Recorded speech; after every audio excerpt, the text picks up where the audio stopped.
बाद भारत में नए लड़ाकू विमान आए हैं। ये एक भारत में आया बहुत बड़ा बदलाव है। और 34 वर्षों के बाद भारत में नई शिक्षा नीति की घोषणा की गई है। यानी भारत में आज दो बहुत बड़े बदलाव हुए हैं। इसलिए रफाल के बाद अब हम नई शिक्षा नीति की बात करेंगे। कहते हैं जब किसी देश में कोई बड़ा बदलाव करना हो तो सबसे पहले उसकी शिक्षा नीति को बदलना चाहिए, और आज इसकी शुरुआत हो गई है। भारत सरकार के मानव संसाधन विकास मंत्रालय ने आज इस नई शिक्षा नीति की घोषणा की है। इसलिए आज हम आप सबको बताएंगे कि इससे देश के तमाम छात्रों, उनके परिवार और उनके माता पिता के जीवन में अब क्या क्या बदलाव आने वाले हैं। अगर आप छात्र हैं या किसी छात्र के माता पिता हैं तो आपको ये सारी जानकारियां बहुत ध्यान से सुननी चाहिए, और अगर आप चाहें तो नोट भी कर सकते हैं।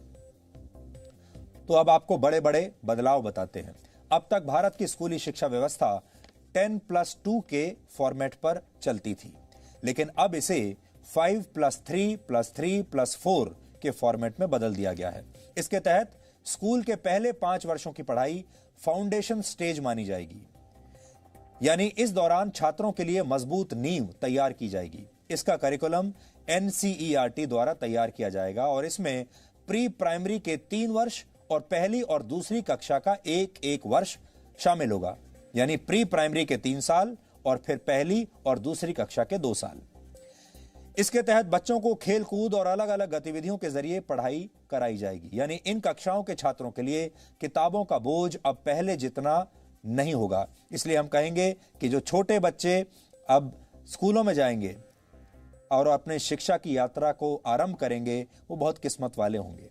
इसके बाद अगले 3 साल यानी तीसरी कक्षा से 5वीं कक्षा तक की पढ़ाई के दौरान छात्रों को भविष्य के लिए तैयार किया जाएगा। इसके तहत छात्रों का परिचय विज्ञान, गणित, कला, सामाजिक विज्ञान और ह्यूमैनिटीज जैसे विषयों से करवाया जाएगा।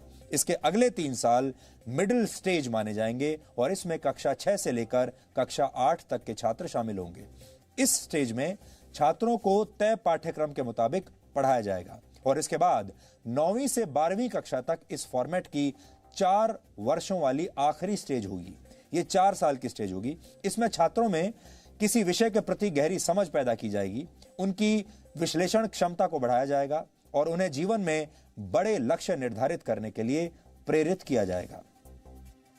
लेकिन सबसे महत्वपूर्ण बात यह है कि अब स्कूलों में पहले जैसा स्ट्रीम सिस्टम नहीं होगा। इसका मतलब यह है, यानी अगर आर्ट्स का कोई छात्र फिजिक्स की पढ़ाई करना चाहता है तो अब वो ऐसा कर पाएगा, और अगर अकाउंट्स का कोई छात्र, कॉमर्स का कोई छात्र इतिहास की पढ़ाई करना चाहता है तो वो भी ऐसा कर सकता है। लेकिन संभव है कि इसके लिए अलग अलग विषयों का एक पूल तैयार किया जाएगा और आपको उस पूल से ही अपनी पसंद के विषयों का चुनाव करना होगा। यानी अगर विज्ञान के छात्र को इतिहास में दिलचस्पी है और उसके पूल में ये दोनों विषय शामिल हैं, तब ही छात्र इनकी पढ़ाई एक साथ कर सकता है। हालांकि अभी इस पर पूरा स्पष्टीकरण आना बाकी है, लेकिन पहले की जो व्यवस्था होती थी, हमारे यहाँ 3 स्ट्रीम्स मानी जाती थी, या तो आप साइंस लेते थे या कॉमर्स लेते थे या आर्ट्स यानी ह्यूमैनिटीज लेते थे।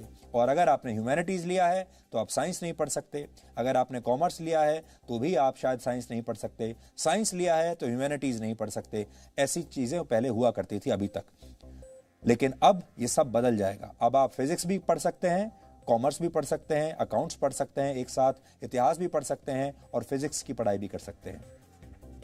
दूसरी महत्वपूर्ण बात यह है कि 5वीं कक्षा तक की पढ़ाई अब मातृभाषा, स्थानीय भाषा और आपकी राष्ट्रभाषा में ही होगी। यानी अंग्रेजी में पढ़ाई की अनिवार्यता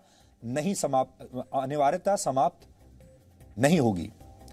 माफ कीजिएगा, अनिवार्यता समाप्त हो जाएगी। अब अंग्रेजी में पढ़ाई की अनिवार्यता नहीं रहेगी। ये एक बहुत बड़ा बदलाव है। आप अपनी राष्ट्रभाषा में या अपनी लोकल भाषा में पढ़ाई कर पाएंगे। उदाहरण के लिए अगर आप 5वीं कक्षा तक अपने बच्चे को मराठी, संस्कृत या गुजराती भाषा में पढ़ाना चाहते हैं तो अब आप ऐसा कर पाएंगे, और अंग्रेजी सिर्फ एक विषय के तौर पर आपको पढ़ाई जाएगी। यानी स्कूलों का जबरदस्ती अंग्रेजीकरण का दौर अब समाप्त हो जाएगा। 6ठी कक्षा में पहुंचने के बाद छात्रों को कंप्यूटर कोडिंग सीखने का मौका मिलेगा।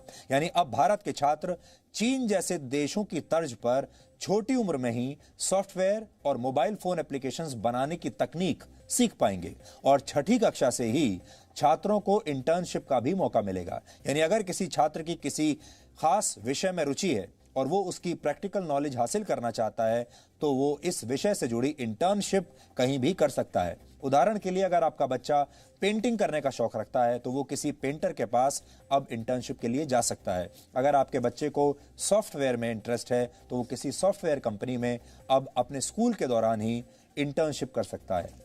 9वीं कक्षा से 12वीं कक्षा तक की परीक्षाएं अब सेमेस्टर के आधार पर होंगी।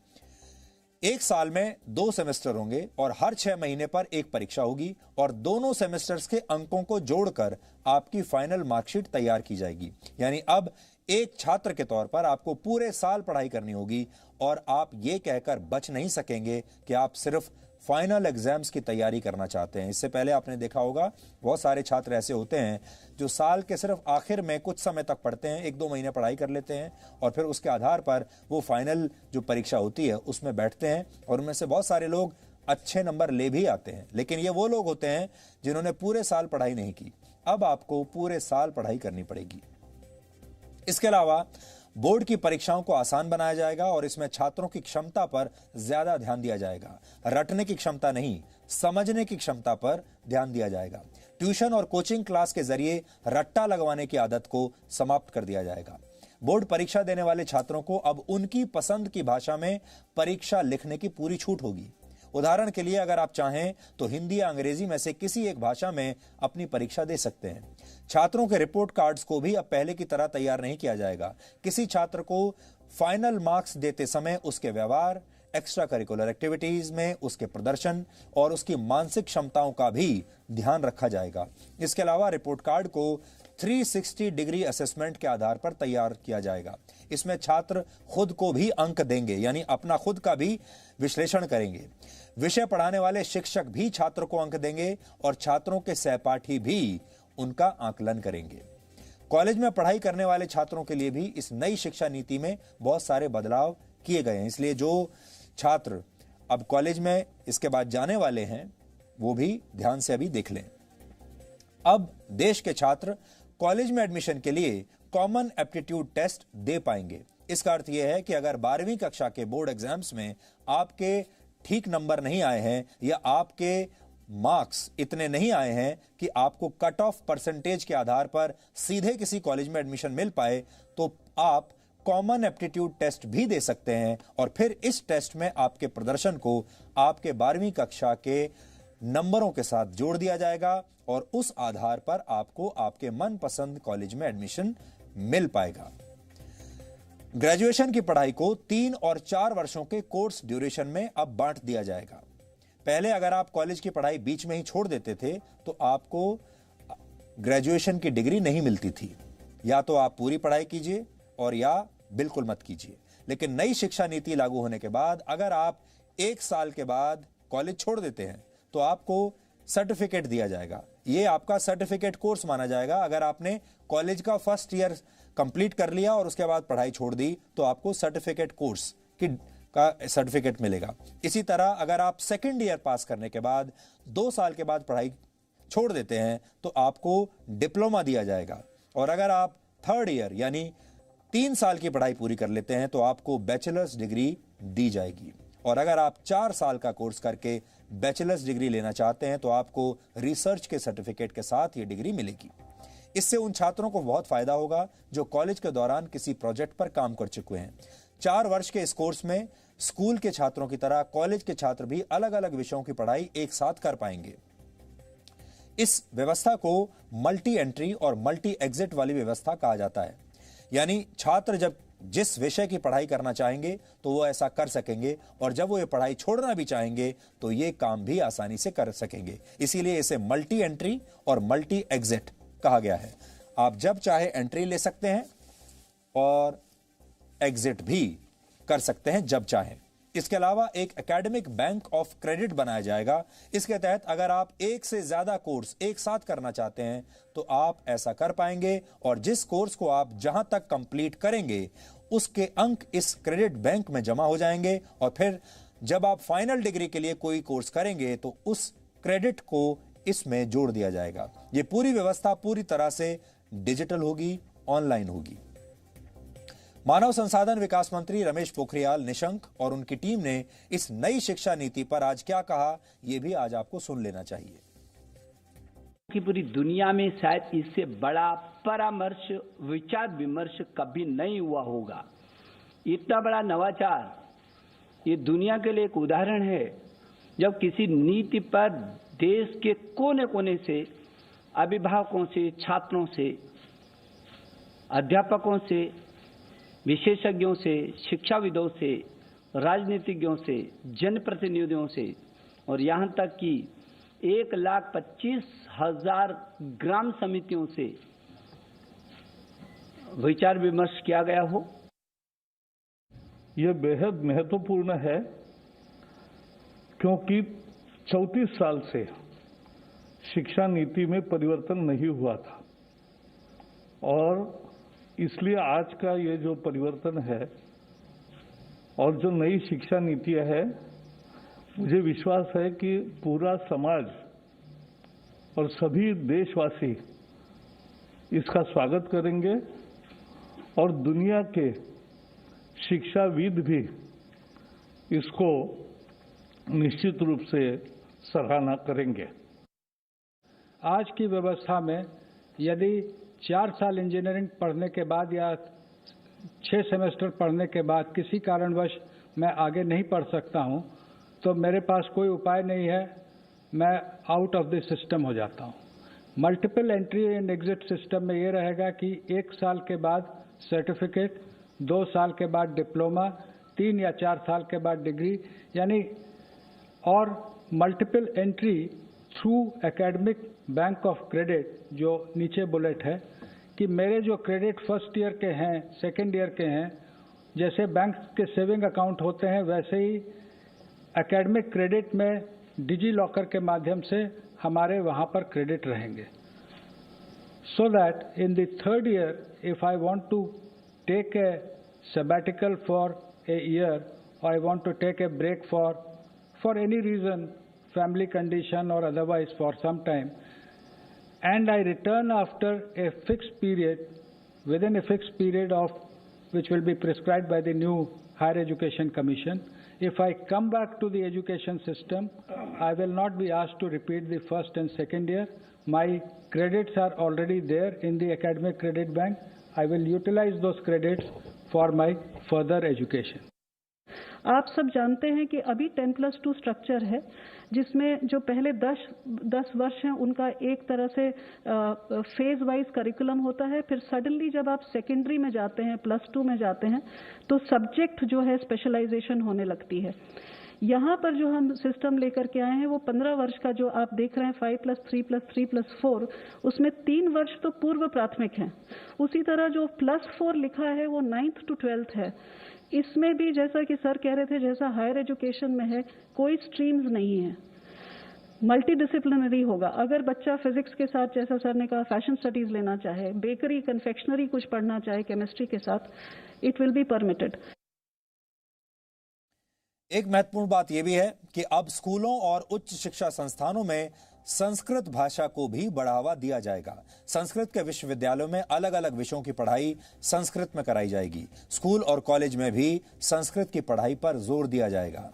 IITs की शिक्षा व्यवस्था को भी पहले से ज्यादा समग्र बनाया जाएगा और अब इन उच्च शिक्षा संस्थानों में आर्ट्स और ह्यूमैनिटीज के विषय भी पढ़ाए जाएंगे। इससे आर्ट्स और ह्यूमैनिटीज के छात्र विज्ञान की जानकारियों का इस्तेमाल दूसरे क्षेत्रों में अपनी स्किल्स को बेहतर करने के लिए कर पाएंगे। कुल मिलाकर अब देश की शिक्षा व्यवस्था ऐसी होगी कि छात्र व्यावहारिक ज्ञान हासिल करके देश के लिए बड़े बड़े आविष्कार कर पाएंगे। संगीत, कला और साहित्य को देश के हर कॉलेज में पढ़ाया जाएगा और अब उन पेरेंट्स को और छात्रों के लिए भी एक महत्वपूर्ण जानकारी है जो स्कूल और कॉलेज की फीस को लेकर हमेशा चिंतित रहते हैं। इसके तहत नए नियम निर्धारित किए जाएंगे और स्कूल और कॉलेज एक निश्चित फीस से ज्यादा पैसा आपसे नहीं ले पाएंगे। अब आप ये सोच रहे होंगे कि नई शिक्षा व्यवस्था, ये नई नीति लागू कब से होगी? तो यहां आपको बता दें कि इसके लिए जो बिल तैयार किया गया है उसका नाम है नेशनल हायर एजुकेशन बिल। इस बिल को फिलहाल कैबिनेट ने मंजूरी दे दी है और अब इसे संसद में पेश किया जाएगा और इसके बाद ये कानून की शक्ल ले लेगा और फिर राज्य सरकारों को भी इस पर कानून बनाकर अपने अपने राज्यों में इसे लागू करना होगा। इसी शिक्षा नीति की घोषणा के साथ मानव संसाधन विकास मंत्रालय का नाम भी अब बदल दिया जाएगा और अब इसका नाम हो जाएगा शिक्षा मंत्रालय, जो कि बहुत सरल है और ये काम बहुत पहले कर देना चाहिए था। नई शिक्षा नीति को तैयार करने के लिए 2 लाख से ज्यादा लोगों की राय ली गई और इसी के बाद इस नई शिक्षा नीति की घोषणा की गई है। यह शिक्षा नीति वर्ष 2021 और 2022 के एकेडमिक सेशन तक लागू हो जाएगी। यानी आपका जो अगला एकेडमिक सेशन होगा जो 2021 में शुरू होगा वो इस नई शिक्षा नीति के साथ, नए नियमों के साथ लागू होगा। इस नीति की घोषणा आज शाम को ही हुई है, इसलिए हमारी टीम अब भी इसका विश्लेषण कर रही है, क्योंकि ये जो पूरी शिक्षा नीति है इसे पढ़ने में अभी और बहुत समय लगेगा। इसकी बहुत सारी क्वेरीज हैं, हमारे मन में भी इसे लेकर बहुत सारे सवाल हैं। इसलिए हमारी जो टीम है, हमारे रिपोर्टर्स की टीम, हमारा न्यूज़ रूम और हमारे जो रिसर्च करने वाली जो टीम है वो लगातार इसे पढ़ रही है, इसका विश्लेषण कर रही है। बहुत सारी बातें ऐसी हैं जिनमें हम भी सरकार से और सवाल करना चाहते हैं, इसलिए हम धीरे धीरे इसका विश्लेषण करते रहेंगे अलग अलग पार्ट्स में, अलग अलग फेजेस में, और वो विश्लेषण हम आप तक पहुंचाते रहेंगे। और हो सकता है कि अभी इसकी कई बातों पर सरकार की तरफ से आगे आने वाले समय में और भी स्पष्टीकरण आए, और जैसे ही कोई नई बात या इसमें कोई नया सुधार या कोई अपडेट हमारे पास आएगा, हम उसकी जानकारी भी आपको जरूर देंगे, क्योंकि ये देश का भविष्य बदलने वाली खबर है। इसलिए हम इस खबर का लगातार फॉलो अप करते रहेंगे। वैसे तो आपने देखा होगा हमारे देश का जो मीडिया है वो अलग अलग खबरों में व्यस्त रहता है, लेकिन हमें ये लगा कि आज की जो सबसे महत्वपूर्ण खबर है वो यही है, क्योंकि ये खबर सीधे आपके बच्चों के जिंदगी पर, उनके जीवन पर असर डालेगी, और आपके बच्चों के जीवन पर अगर असर डालेगी तो आपके जीवन पर तो असर जरूर ही डालेगी। इसलिए इस खबर से हर परिवार जुड़ा हुआ है। आप भी इस नई शिक्षा नीति को अच्छे से पढ़ लीजिए, समझ लीजिए। अगर आपको कोई बात समझ में नहीं आ रही है तो आप हमें लिख सकते हैं, हम सरकार से बात करके आपके मन में अगर कोई शंका है तो उसे दूर करने की आगे भी कोशिश करेंगे। Presenting B News app available on Google Play and App Store. Download it now.